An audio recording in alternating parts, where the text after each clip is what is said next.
नमस्कार. तर सर्व महाराष्ट्रातल्या टेक्निशियन वायरमनचं आपल्या जस्ट रिवाइज एई या यूट्यूब चॅनलमध्ये खूप खूप स्वागत आहे.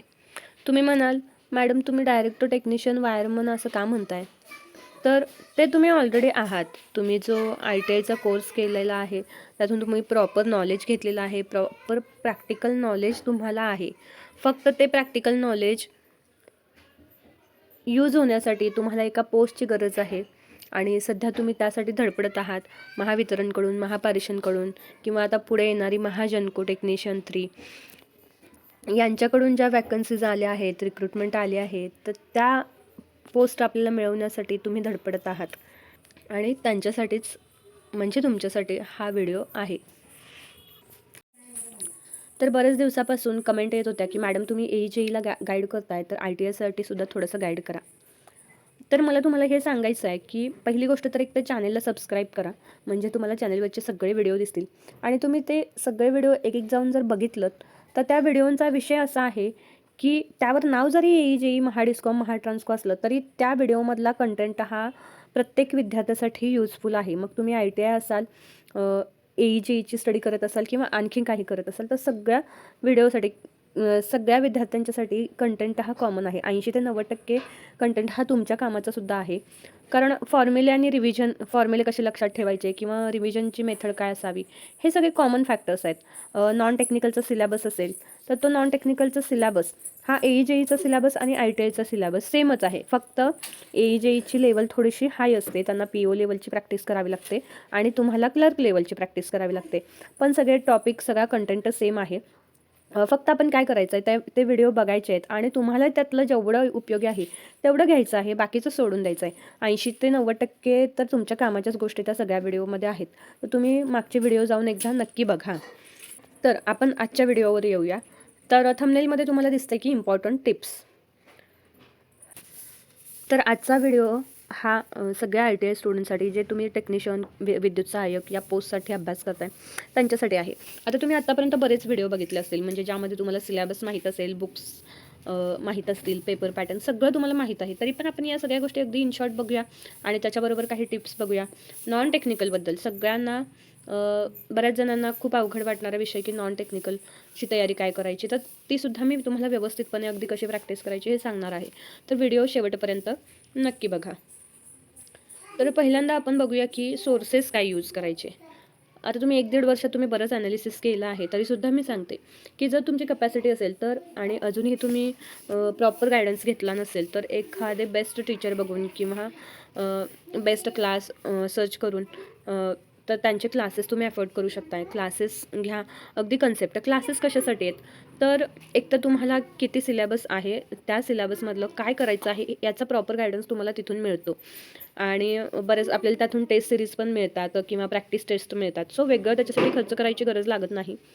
सो क्लासेसमधून जितके काही सोर्सेस तुम्हाला मिळू शकतात प्रॅक्टिससाठी, ते तुम्ही तिथून घेऊ शकता. प्रॉपर गायडन्स तुम्हाला तिथून मिळतो. ही झाली पहिली गोष्ट. नसेल, तुम्ही क्लासेस घेऊ शकत नसाल तरी ठीक आहे. सेकंड ऑप्शन आहे आपल्याकडे यूट्यूब चॅनल्स. यूट्यूब हा असा प्लॅटफॉर्म आहे जिथं तुम्ही मागाल ते मिळेल. आपल्याला फक्त ते सर्च करण्याची आणि प्रॉपर शोधण्याची गरज असते. समजा तुम्हाला एखादा टॉपिक कळत नाही आहे, cells and batteries suppose topic आहे आणि तुम्हाला तो बुकमधलं वाचून समजत नाही आहे, तर तुम्ही सिम्पल काय करायचं आहे, तर यूट्यूब सर्चमध्ये टाकायचं आहे सेल्स अँड बॅटरीज. तुम्हाला व्हरायटी टीचर्स मिळतील, व्हरायटी चॅनेल्स आणि व्हरायटी ऑफ क्लासेस किंवा सिरीज मिळतील, ज्यावर सेल्स अँड बॅटरीज ही कन्सेप्ट क्लिअर केलेली असेल. मग आता ते सगळं बघायचं आहे का? नाही. तर 1 ते 2 चॅनल्स तुम्ही रेफर करा, जिथून तुम्हाला व्यवस्थित समजतं, ज्या टीचरांचं, ज्या शिक्षकांचं शिकवलेलं तुम्हाला समजतं, ते प्रॉपर 1 ते 2 चॅनेल तुम्ही सर्च करून ठेवा आणि तिथून नोट्स काढायला सुरुवात करा. पुढे आपण बघूच, पण यूट्यूब चॅनल हा सोर्स बेस्ट आहे. पण अगदी 10-12 यूट्यूब चॅनल्स मी बघतो आणि माझा वेळ घालवतो असं नाही करायचं आपल्याला. तुम्हाला फक्त 1 ते 2 चॅनल्स, मॅक्झिमम 3, तुमच्या कन्व्हिनियन्सप्रमाणे तुम्हाला ज्यांचं शिकवलेलं समजतं अशा यूट्यूब चॅनल्सवरून तुम्हाला स्टडी करायची आहे. आणि तिसरी गोष्ट तर बुक्स. क्लासेस आणि यूट्यूब चॅनल्स हा सुद्धा सोर्स आहेच, पण त्याबरोबर आपल्याकडे एखादं बुक असणंसुद्धा गरजेचं आहे. कारण कंटिन्यू मोबाईलवरून आपण वाचत बसलो तर कधी कधी ते हेक्टिक होतं आणि रेफरन्सला कधीही आपल्याकडं बुक्स असावेत, कारण आपण पहिल्यापासून बुक्समधून अभ्यास करतोय. तर आपल्याकडे बुक्स हवेत. आता ते कोणते हवेत? तर माझं तरी मत आहे की सुबोध विद्युतशास्त्र हे एक बुक तुमच्याकडे पहिल्यापासून आहे. म्हणजे तुम्ही अगदी ITIला ॲडमिशन घेतला असाल तेव्हापासून ते बुक तुम्ही रेफर करत असाल, तुमच्या डोळ्यासमोर असेल, तुम्ही ते वाचलं असेल, मग त्याचीच तुम्ही कंटिन्यूअस रिव्हिजन केली, कंटिन्यूअस त्यातून कन्सेप्ट क्लिअर करून घेतल्यात, तर तुमचं बेसिक पूर्ण क्लिअर होऊन जाईल. आणि मेन बेसिक क्लिअर करणं आहे. तुम्हाला खूप टफ लेवलचे क्वेश्चन्स किंवा खूप लेंदी क्वेश्चन्स येत नाहीत एक्झामला, अगदी वन लाईनर क्वेश्चन्स येतात, पण त्यातसुद्धा बेसिक येतात आणि ते बेसिक तुमचं कन्सेप्ट क्लिअर असणं गरजेचं आहे. तर पहिली गोष्ट तर सुबोध विद्युतशास्त्र हे प्रत्येकाकडं असायला हवं रेफरन्ससाठी. तुमचे कन्सेप्ट क्लिअर नसतील तर पहिल्यांदा त्यातून कन्सेप्ट क्लिअर करून घ्या आणि मग बाकीच्या ज्या इलेक्ट्रिशियन ट्रेड थेअरीच्या जे MCQ बुक्स आहेत त्याकडे जा.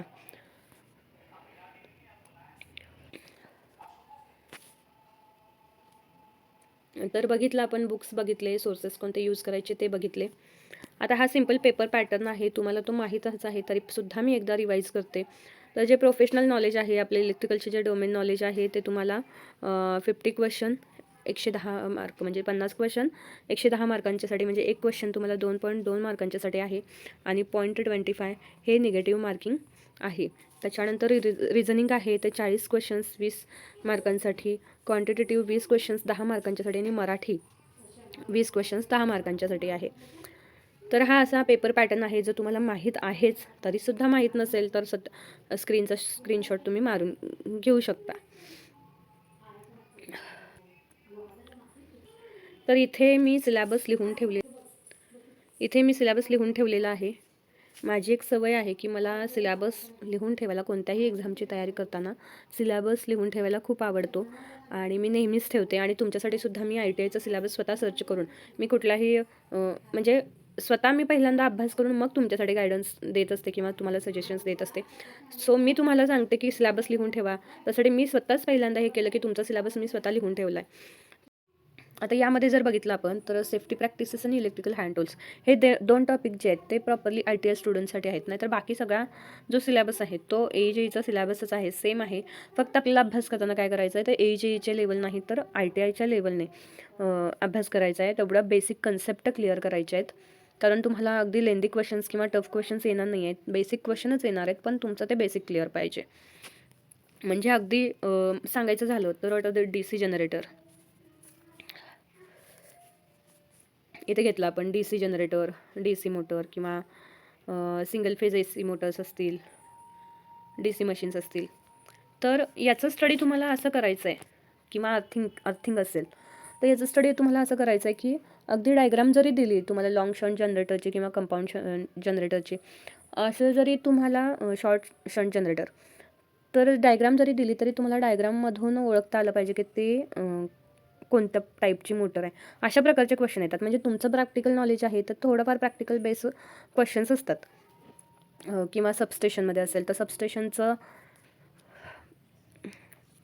आउटडोर सबस्टेशन, इनडोर सबस्टेशनमध्ये काय फरक आहे, किंवा अंडरग्राऊंड केबल्सची रेंज काय असते, त्याच्यानंतर सिम्बॉल्स दिलेले असतील तर ते सिम्बॉल कोणत्या इक्विपमेंटचा आहे, अर्थिंगचे टाईप्स असतील, तर थोडंसं प्रॅक्टिकल नॉलेज, म्हणजे टोटली थेरॉटिकल पण नाही, पण बेसिक तुमचं क्लिअर असलं पाहिजे. अशा प्रकारचे क्वेश्चन येतात आणि तुम्हाला ते प्रॉपर स्टडी करायचे आहेत. तर बेस आपला पॉवर सिस्टीम इथे लिहून देते मी, पॉवर सिस्टीम, त्याच्यानंतर मशीन, नेटवर्क, मेजरमेंट.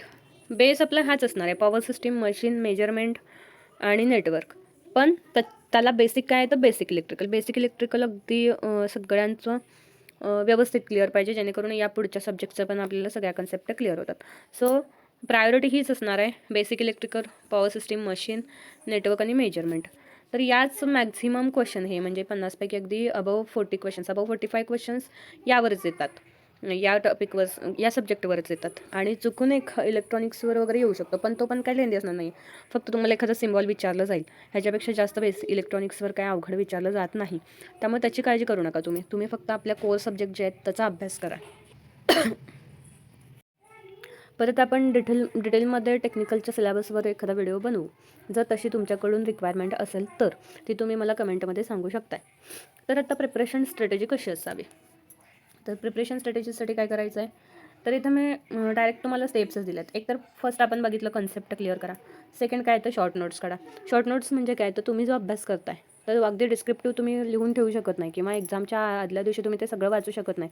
तर त्यासाठी काय करायचं आहे, तर त्या कंटेंट तुम्ही जो टॉपिक वाचताय किंवा तुम्ही जो पॉईंट वाचताय त्यातला फक्त महत्त्वाचा भाग जो असेल, डेफिनेशन असेल, फॉर्म्युला असेल किंवा एखादी डायग्राम असेल, तर तेवढाच इम्पॉर्टंट भाग किंवा त्या डायग्रामच्या जे पार्ट्स येतात, सपोज अल्टरनेटरचे डायग्राम येतात, त्या पार्ट्सचे फंक्शन्स हे फक्त इन शॉर्ट तुम्हाला लिहून ठेवायचे आहेत आणि त्यालाच आपण शॉर्ट नोट्स म्हणतो. शॉर्ट नोट्स म्हणजे फक्त पॉईंट, त्या ठराविक पॉईंटचे इम्पॉर्टंट पॉईंट्स एवढं लिहून ठेवणं त्याला शॉर्ट नोट्स म्हणायचे. तर त्या शॉर्ट नोट्स तुम्ही काढू शकताय. आणि त्याच्यानंतर आहे रिव्हिजन आणि MCQ सॉल्विंग. जे तुम्ही वाचलं आहे आज ते डेली रिवाईज करत जा. अगोदरचं पण डेली, अगदी आदल्या दिवशी आज तुम्ही एखादा टॉपिक वाचला तर तो आज संध्याकाळी रिवाईज करा. आदल्या दिवशी तुम्ही जे वाचलं असेल ते सुद्धा तुम्ही आज संध्याकाळी अगदी आदल्या दिवशी जे तुम्ही वाचलं असेल ते सुद्धा आज 5 ते 10 मिनिटात अगदी रिवाईज करून घ्या. अशी डेली रिव्हिजन ठेवा. जसं तुमचा डेली अभ्यास असतो तशी रिव्हिजनसुद्धा डेली ठेवा.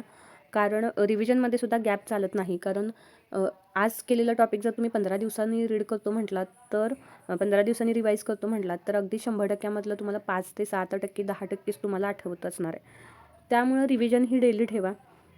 कारण आपल्याला वेळ आता ऑलरेडी आपण वर्ष 1.5 वर्ष घालवलेलीच आहे, पण राहिलेल्या वेळातसुद्धा अभ्यास करणं खूप महत्त्वाचं आहे. कमी वेळ आहे आणि कमी वेळात आपल्याला जास्त अभ्यास करायचा आहे. म्हणजे तुमचा दिवसाचा मिनिट आणि सेकंड हा वाया घालवायचा नाही आहे. तुम्ही 2 तास बसताय ना, तर त्या 2 तासाचा चांगला उपयोग झालाच पाहिजे. ते 2 तास तुम्ही 2 तासात काय अभ्यास केला हे जर तुम्हाला दुसऱ्या दिवशी, तिसऱ्या दिवशी आठवणार नसेल तर ते तुमचे 2 तास वाया गेले असे समजा. त्यामुळे जे काही तुम्ही अभ्यास करताय त्या टायमिंगला अगदी योग्य न्याय तुम्ही दिला पाहिजे. तर रिव्हिजन डेली करा. आणि लास्ट आहे MCQ सॉल्विंग. जो टॉपिक करताय आपल्याला सवयच अशी लावायची आहे की मी पहिल्यांदा कन्सेप्ट क्लिअर केल्या, मग त्याची रिव्हिजन केली, मला स्वतःला तो कन्सेप्ट व्यवस्थित समजले का हे चेक केलं, ती मी एकदा लिहून काढली माझ्या लँग्वेजमध्ये आणि मी आता काय करणार आहे तर MCQ सॉल्व करणार आहे. पहिल्यांदा स्वतःला MCQ सॉल्व होतात का ते चेक करा. म्हणजे आपली कन्सेप्ट क्लिअर झाली आहे का नाही हे कळेल.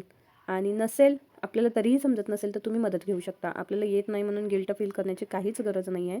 आपल्याला अभ्यास करायचा आहे, इम्प्रूव्हमेंट करायची आहे. तर MCQ सॉल्व करा. त्याच्या खाली काय ॲन्सर्स तुम्हाला तुम्ही जे बुक यूज करताय त्याच्यात ॲन्सर्स असतात. तर आता इझी काम झालेलं आहे. सगळं क्वेश्चन असतात, ॲन्सर्स असतात, सगळं मिळतं आपल्याला रेडी. तर तिथून एक्सप्लेनेशन परत एकदा अभ्यास करा आणि परत एकदा कन्सेप्ट क्लिअर करा. पण त्या गोष्टीला, त्या टॉपिकला तिथेच अर्धवट सोडून पुढे जाऊ नका. ॲक्च्युली बऱ्याचदा असं होतं. तर मी इथे एक स्लाईड ॲड करते. मी इथं एक शब्द वापरते बघा, कम्फर्टेबल झोन. आपण काय करतो, एका कम्फर्टेबल झोनमध्ये राहतो आणि त्या कम्फर्टेबल झोनमधून आपल्याला बाहेर पडायचं आहे.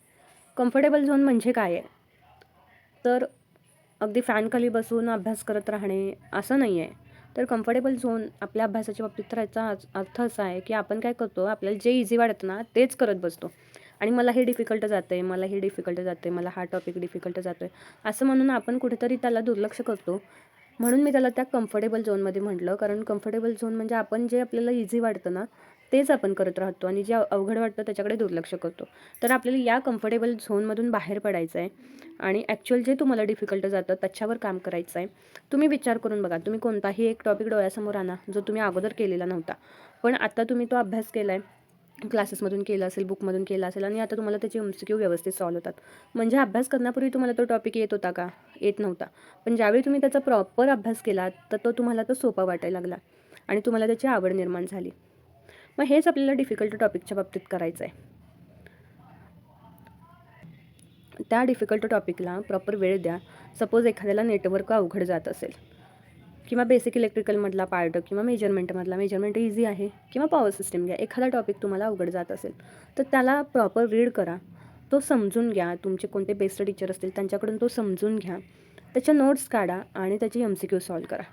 अगदी 10 नाही तर 20-30 MCQ सॉल्व करा. रिपीट सॉल्व करा. बघा तुमची कन्सेप्ट अगदी परफेक्ट होऊन जाते आणि तुम्हाला तो टॉपिक डिफिकल्ट नाही वाटत. फक्त आपण त्या गोष्टीसाठी वेळ देणं गरजेचं असतं. तर कम्फर्टेबल झोनमधून बाहेर पडा आणि सगळा सिलेबस अगदी व्यवस्थितपणे कवर करा. सगळ्यात महत्त्वाचं आता नॉन टेक्निकल. टेक्निकल आपल्यासाठी महत्त्वाचं आहेच कारण आपल्याला त्याचे 50 क्वेश्चन्स आहेत आणि 110 मार्क आहेत. सो सगळा खेळ टेक्निकलचाच आहे. आपल्याला मॅक्झिमम एक क्वेश्चन आपल्याला करेक्ट आला तर त्याला 2पेक्षा जास्त मार्क्स मिळणार आहेत. पण कधी-कधी काय होतं, की नॉन टेक्निकल हा सुद्धा अगदी खूप महत्त्वाचा रोल प्ले करतो. कारण टेक्निकल बऱ्याच जणांना टेक्निकलला मॅक्झिमम जणांचा फोकस असतो, पण नॉन टेक्निकलसुद्धा ज्याचं परफेक्ट आहे त्याला पोस्टही मिळतेच. सो आपल्याला नॉन टेक्निकलची सुद्धा तयारी करायची आहे. तर काय करायचं आहे बघा, अगेन सेम आपली जी मेथड असणार आहे ती सेम असणार आहे. एक तर टॉपिक स्टडी, प्रॅक्टिस एवढं करायचं आहे. आता इथे मी दिलं आहे बघा, तुम्हाला माहीत नसेल तर तुम्ही ते सिलॅबस लिहून ठेवू शकताय. आणि हा जो सिलॅबस आहे याच्यावर प्रॉपर आपल्याकडे व्हिडिओ आहे आपल्या चॅनेलवर, तो जाऊन तुम्ही तिथे बघा. फक्त तुमच्या लेवलने अभ्यास करा. म्हणजे तुम्हाला क्लर्क लेवल येणार आहे तर हे सेम टॉपिक्स असणार आहेत, फक्त तुमच्या क्लर्क लेवलने तुम्ही अभ्यास करा. बाकी अगदी मी डिटेलमध्ये सांगितलं आहे तुम्हाला की काय येणार आणि काय नाही, कुठल्या प्रकारचे प्रश्न येणार हे मी त्या व्हिडिओमध्ये सांगितलं आहे. नक्की जाऊन बघा. तर मराठी इथं आता मी रिपीट करत नाही, पण इथे सिलॅबस डिटेल सिलॅबस आहे तुम्हाला. तर नॉन टेक्निकलसाठी काय करायचं आहे, सपोज आपण काय केलं आता रिझनिंगचा एखादा टॉपिक घेऊया. इथे आपण एक्झाम्पल घेऊया. समजा मी रिझनिंगचा कोडिंग डिकोडिंग टॉपिक हा घेतला. ठीक आहे. कोडिंग डिकोडिंगमध्ये forward position, opposite position, pair of opposite letter, tricks सगळं मी त्या व्हिडिओमध्ये सांगितलं आहे, तुम्ही जाऊन बघा. तर कोडिंग डिकोडिंग समजा तुम्ही हा टॉपिक घेतला, तर हा टॉपिक तुम्हाला पहिल्यांदा काय करायचं आहे, तुमचे जे आवडते शिक्षक असतील तिथून शिकायचा आहे. मी कधीही म्हणणार नाही की तुम्ही टॉपिक्स पहिल्यांदा बुक्समधून शिका, अजिबात नाही.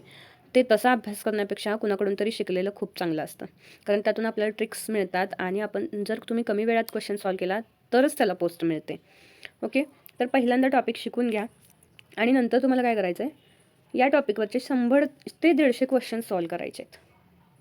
तुम्ही म्हणाल मॅडम हे जास्त होतात. नाही, मी हे स्वतः केलेलं आहे म्हणून तुम्हाला सांगते. माझे सगळे व्हिडिओज किंवा जे मी तुम्हाला सजेशन्स देते ते सगळे मी स्वतः एक्सपिरियन्स केलेले आहेत, म्हणून मी तुम्हाला योग्य गाईड करू शकते. तर टॉपिक शिकायचा आणि त्याचे 100 ते 150 क्वेश्चन्स सॉल्व करायचे. आता हे कुठून करायचे, तर तुमच्याकडे बुक असेल तर त्या बुकमधले सगळे क्वेश्चन सॉल्व करा. आणि त्याच्यानंतर त्या बुक्समधले क्वेश्चन संपले की मग तुम्ही वेगवेगळ्या यूट्यूब सेशन्स असतात नॉन टेक्निकलचे, तर तिथून तुम्ही ते घेऊ शकता. तिथून क्वेश्चन घ्यायचा, पहिल्यांदा स्वतः सॉल्व होतं का बघायचं, नसेल तर मग तो व्हिडिओ प्ले करून बघायचा कसं सॉल्व केलं आहे. अशा प्रकारे तुम्ही प्रत्येक टॉपिकची जर 100 ते 150 क्वेश्चन्सची प्रॅक्टिस केली तर तुम्हीच विचार करा तुम्हाला एक्झाममध्ये हे अवघड जाईल का. कारण कोडिंग डिकोडिंग असेल किंवा आता इथे बघा अल्फान्यूमरिक सिरीज आहे, याच्यावरचे क्वेश्चन्स येतात. Alphanumeric series, symbols, letter, preceding, following. मग हे तुम्ही अभ्यास करताना तुम्हाला कन्फ्यूज होत असेल, पण ह्या एका टॉपिकवर जर तुम्ही 100-150 क्वेश्चन्स अगदी विथ फोकस सॉल्व केले तर तुम्हाला त्या फोकसची प्रॅक्टिस होईल, त्या क्वेश्चन्सची प्रॅक्टिस होईल आणि तो फोकस तुम्हाला एक्झाममध्ये उपयोग होईल. मग तुम्हाला तो टॉपिक अवघड जाईल का. एक्झाममध्ये फोकसची गरज असते आणि ती फोकसची प्रॅक्टिस तुम्हाला आत्ता करायची आहे. हा टॉपिक मला येतो आहे, मला समजला आहे असं म्हणून सोडून देऊन चालत नाही, त्याची प्रॅक्टिस इम्पॉर्टंट आहे. तर प्रॅक्टिस करा आणि असं तुम्हाला प्रत्येक गोष्टीचं करायचं आहे. इनइक्वॅलिटी, सिलॉजिझम 100% येणारे टॉपिक्स आहेत. मग ते आपल्याला माहीत आहे ते क्वेश्चन्स येणार आहेत, तर त्याची प्रॅक्टिस इथं व्यवस्थित केलेली बरी.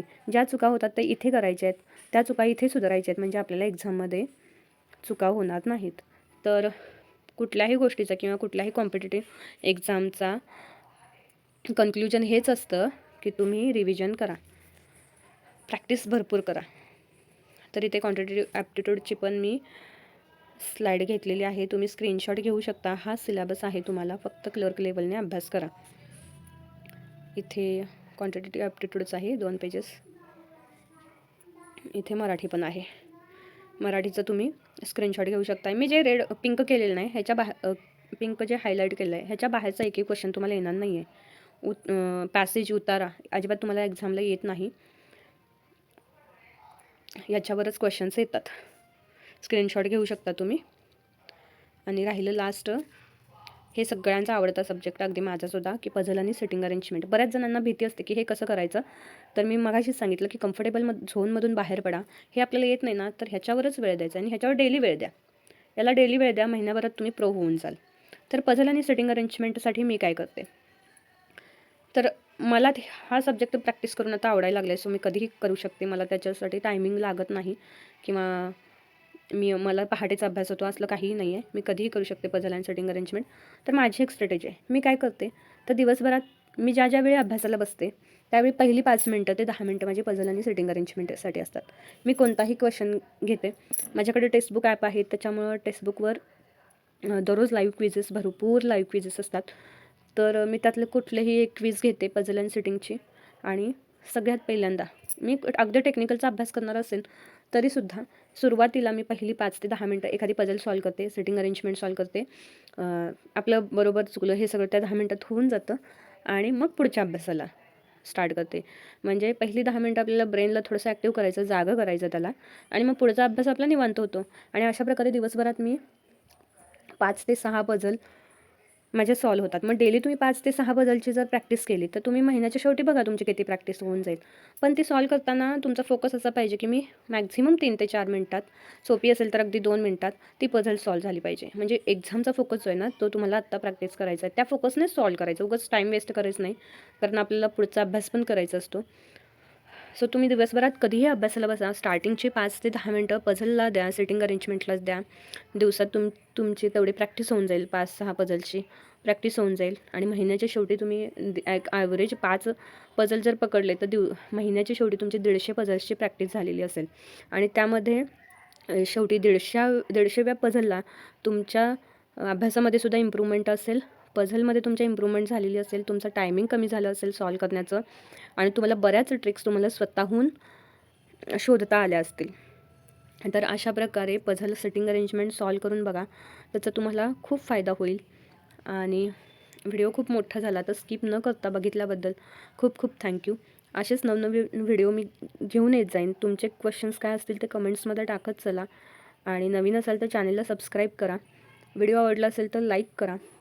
आणि सध्या तुम्हाला यूट्यूबवर फ्री सजेशन्स कोणीही देत नाही किंवा इतक्या डीपमध्ये जाऊन तुम्हाला कोणीही शिकवत नाही, तरीसुद्धा मी माझ्या एक्सपिरियन्सवरून तुम्हाला गाईड करत असते. तर या बदल्यात फक्त एक तुमचं सबस्क्रिप्शन आणि एक लाईक इतकाच हवा आहे. तर अशाच नवनवीन माहितीसाठी व्हिडिओला सबस्क्राईब करा आणि बेल आयकॉनला प्रेस करा. Thank you so much.